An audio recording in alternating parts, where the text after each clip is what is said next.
புலம்பல். அதிகாரம் 4. ஐயோ, பொன் இப்படி மங்கி போயிற்றே! பசும்பொன் இப்படி மாற்று குறைந்து போயிற்றே! திருத்தல கற்கள் தெருமுனை எங்கும் சிதறி கிடக்கின்றனவே! பசும் பொன்னுக்கு இணையான சீயோனின் அருமை மைந்தர் இன்று குயவனின் கைவினையாம் மண் பாண்டமாயினரே!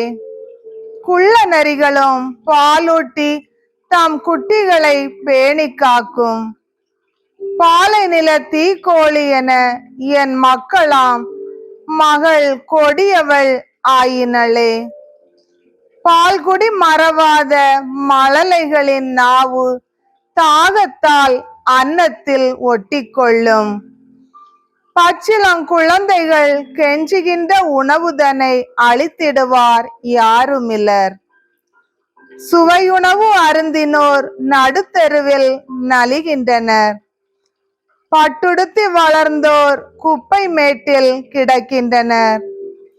ஒருவரும் கை வைக்காமல் நொடி பொழுதில் வீழ்ச்சியுற்ற சோதோமின் பாவத்தை விட என் மக்களாம் மகளின் குற்றம் பெரிதாமே! அவள் இளவரசர் பனியினும் தூயவராய், பாலினும் வெண்மையராய், பவளத்தினும் சிவந்த மேனியராய், நீலமணி கட்டழகராய் இருந்தனர். இப்பொழுதோ அவர்கள் தோற்றம் கரியினும் கருமையானது. அவர்களை தெருக்களில் அடையாளம் காண இயலவில்லை. அவர்கள் தோல் எலும்போடு ஒட்டி இருந்தது. காய்ந்த மரம் போல் அது உலர்ந்து போனது. பசியினால் மாண்டவர்களினும் வாளினால் மாண்டோர் நற்பேறு பெற்றோர். ஏனெனில் முன்னையோர் வயல் தரும் விளைச்சலில் நின்று குத்துண்டவர் போல் மாய்ந்தனர். இறங்கும் பெண்டிரின் கைகள் தம் குழந்தைகளை வேக வைத்தன. என் மக்களாகிய மகள் அழிவுற்ற போது பிள்ளைகளே அன்னையருக்கு உணவாயினர். ஆண்டவர் தம் சீற்றத்தை தீர்த்து கொண்டார். தம் கோபக்கனலை கொட்டினார். சீயோனில் நெருப்பை மூட்டினார். அது அதன் அடித்தளங்களை விழுங்கிற்று. பகைவரும் எதிரிகளும் எருசலேம் வாயில்களில் நுழைவர் என்று மண்ணுலகின் மன்னரோ பூ உலகில் வாழ்வோரோ நம்பவில்லை.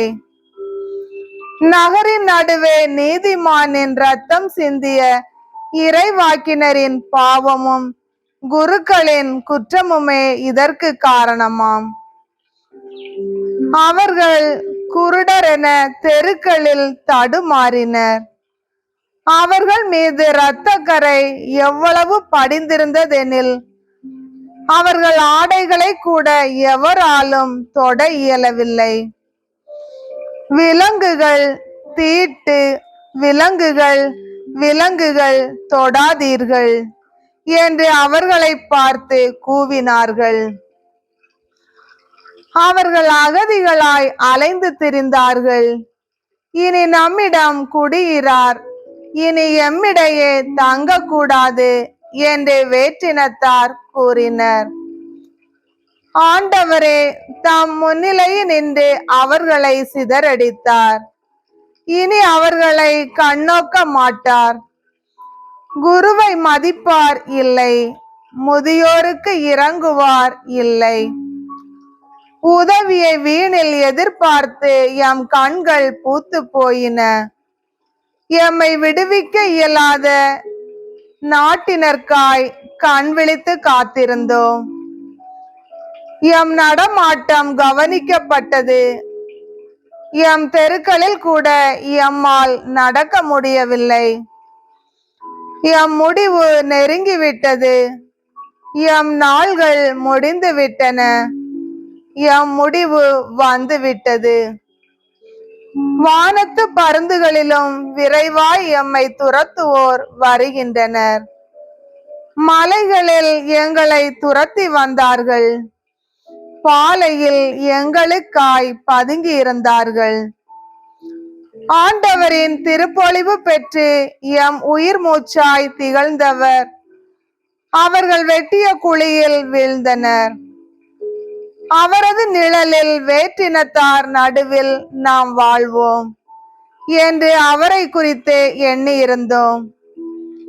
ஊசு நாட்டில் வாழும் மகளே, ஏதோ அகமகிழ்ந்து அக்களித்திடு, கிண்ணம் உன்னையும் வந்தடையும். நீ குடிவெறி கொண்டு ஆடையின்றி கிடப்பாய். மகளே சீயோன், உன் குற்றப்பழி நீங்கிவிட்டது. உன் அடிமைத்தனம் இனியும் தொடராது. மகளே ஏதோம், உன் குற்றத்திற்காக நீ தண்டிக்கப்படுவாய். உன் பாவங்கள் வெளிப்படுத்தப்படும்.